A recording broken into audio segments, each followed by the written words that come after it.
Magandang araw ho sa inyong lahat mga kapatid. JDB po ang inyong abang lingkod.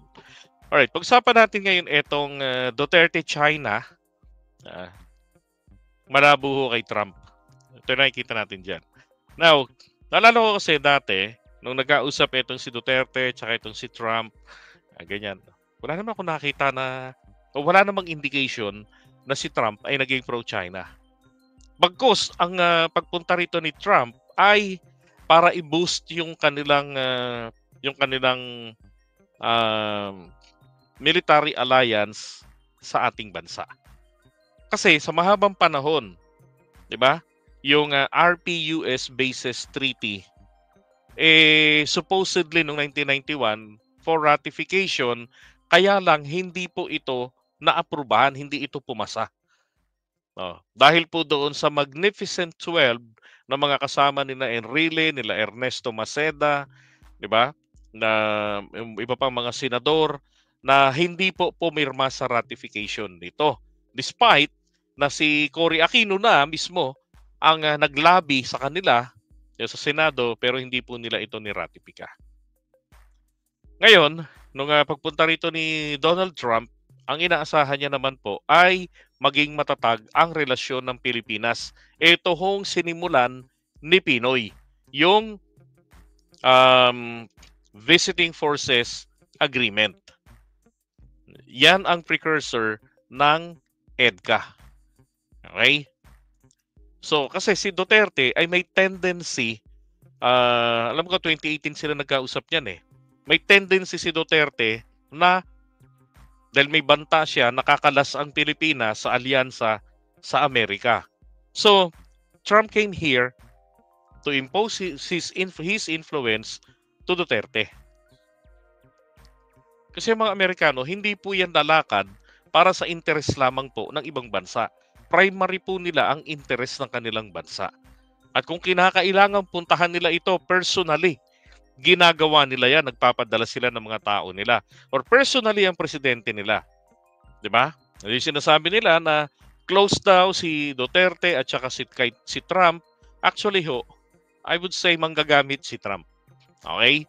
Ang ginawa niyang paggamit, nag-utilize dito kay Duterte, hindi ba just over the phone, tinawagan niya si Duterte at pinakiusapan na kausapin mo ang North Korea.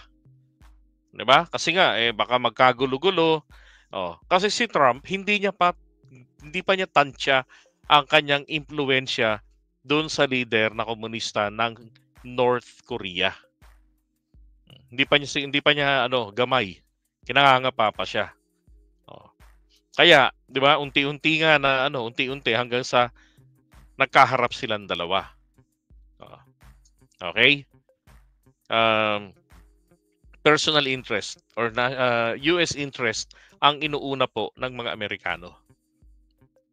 Ngayon, etong kanilang inaasahan ng mga DDS na kesyo best friend daw sila ni Digong or tropa sila, alam nyo, na-expect nila yung sinusulong ni Duterte na ang Pilipinas ay i-realign pabalik sa China. Alam nyo, mukha hong malabo ito. Bakit? Kasi ito pong bagong Secretary of States ni Donald Trump, isa pong isa pong kontra sa China. Okay? So, tingnan nyo Nakita ko sa inyo itong Marco Rubio yung pangalan ng bagong Secretary of State ng US. Now, ayan. So, nag-search na ako dyan, na hinanap ko ang China. So, makikita nyo yung mga stand niya rito, puro mga, kontra sa China. Critical siya sa China. So, dito sa isa sabi, he is wary of China regarding national security and human rights and wants to boost the U.S.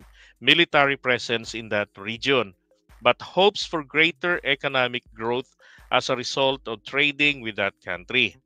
Okay? Tapos, ayan sabihin nyo hindi siya yung dito sa article Ayan si Marco Rubio. Isang dating senador ng State of Florida. Okay, so ito Yan, ito pa, 17th Congress, 2021 to 2023. Ito yung covered nito, yung panahon na nagkausap sila ni Trillanes. Yan, in May 2021, Rubio argued that Wall Street must stop enabling communist China and the American prospect. Yan, on his website. Yan.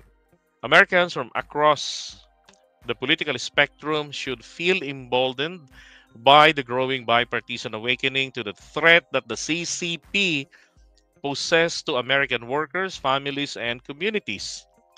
Yan. As we deploy legislative solutions to tackle this challenge, Democrats must not allow our corporate and financial sectors leftward shift on social issues to blind them in the enormity of China as a geo-economic threat.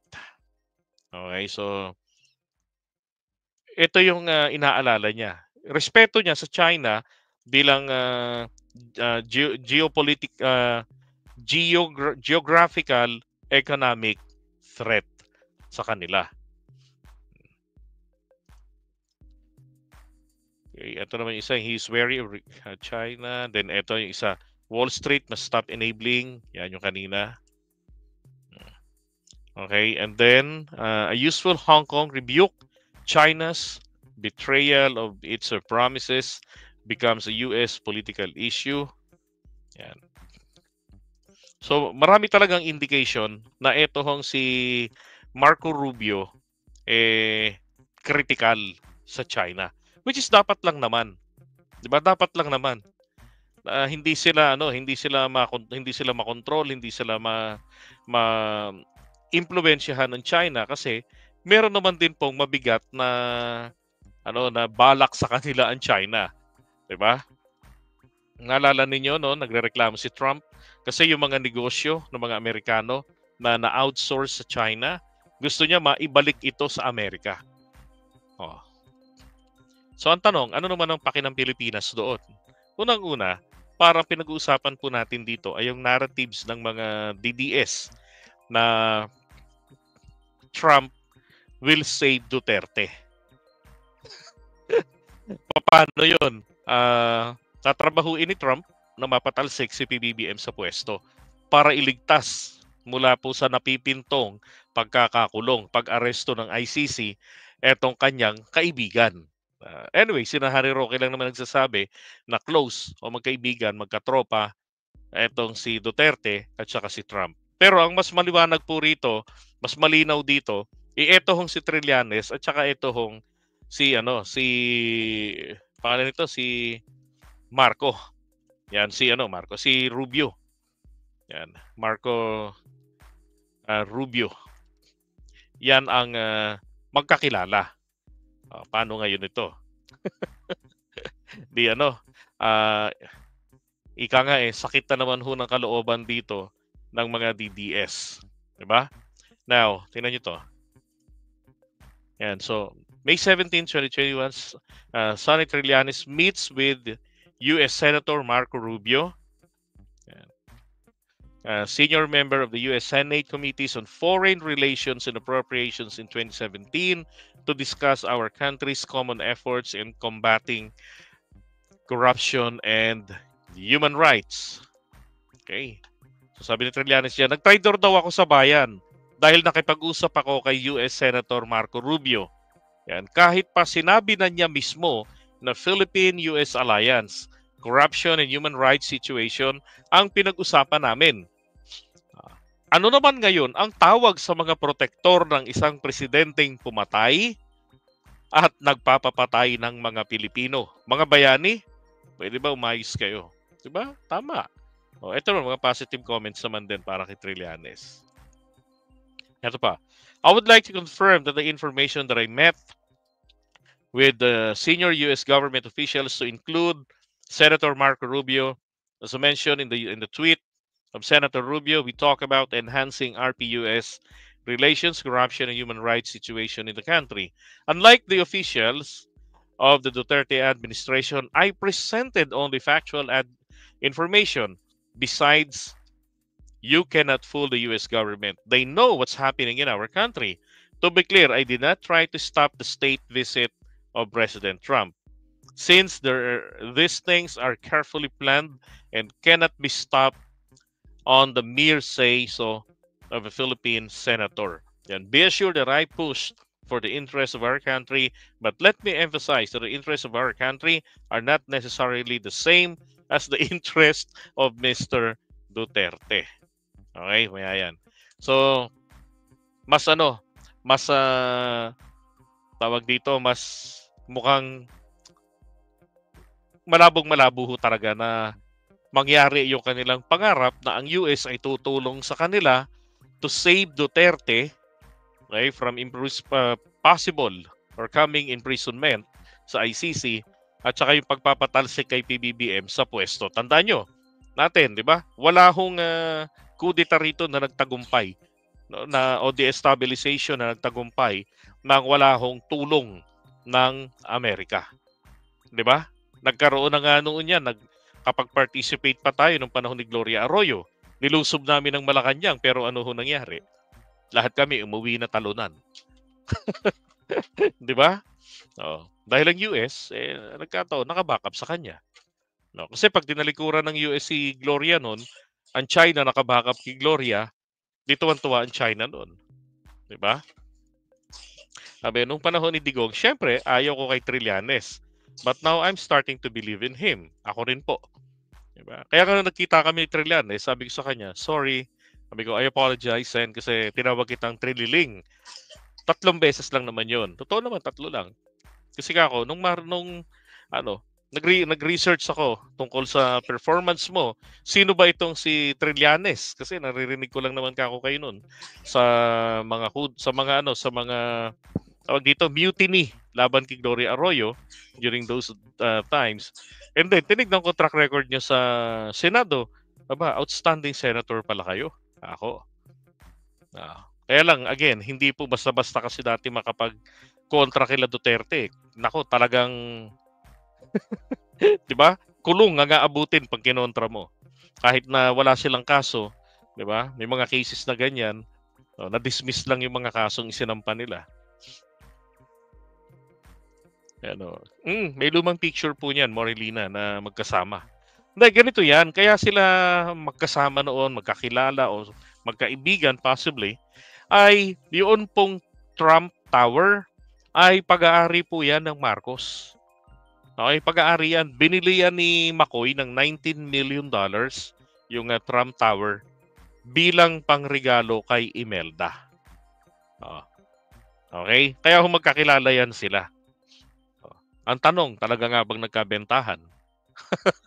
Talaga nga bang nabenta yon ni Marcos kay Trump, yung Trump Tower? Di ba?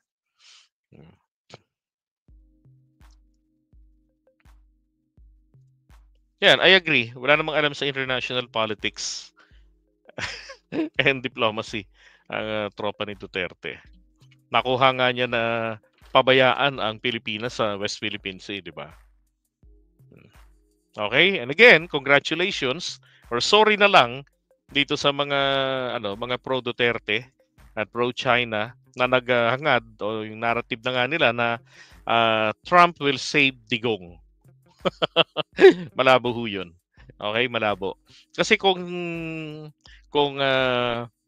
si Trump sang-ayon doon sa inyong trip, no, magiging anti-US siya. Kaya nga kinuha niya itong matagal ng panahon na lumalaban po sa interes sa paglaganap ng impluensya at interest ng China sa Amerika. Walang iba kundi si dating Senator Marco Rubio na incoming Secretary of State ni Trump, na kung saan ang trabaho po ng Secretary of State, ito po ang susulong ng foreign relationship and policies ng Amerika sa ilalim ng kanyang amo, ng kanyang presidente. Okay? At si Trump, pro-American talaga. Siyempre, kung sino yung bibigyan talaga ni Trump dito ng priority, yung mga kaalyado nila, lalo na. Di ba? Very, very crucial. Alam ni Trump. Di ba? Kagabi nga, alam ni Trump, the very, very crucial po. Grabe, sobrang importante when it comes to geopolitics aspect ang location ng Pilipinas. Lalo na mismo ang ating bansa na na pinakamatandang kaalyado ng Amerika sa buong mundo mula nung matapos ang Second World War. 'Di ba? Okay. So, iwan na muna natin 'to. Doon tayo kay Garma.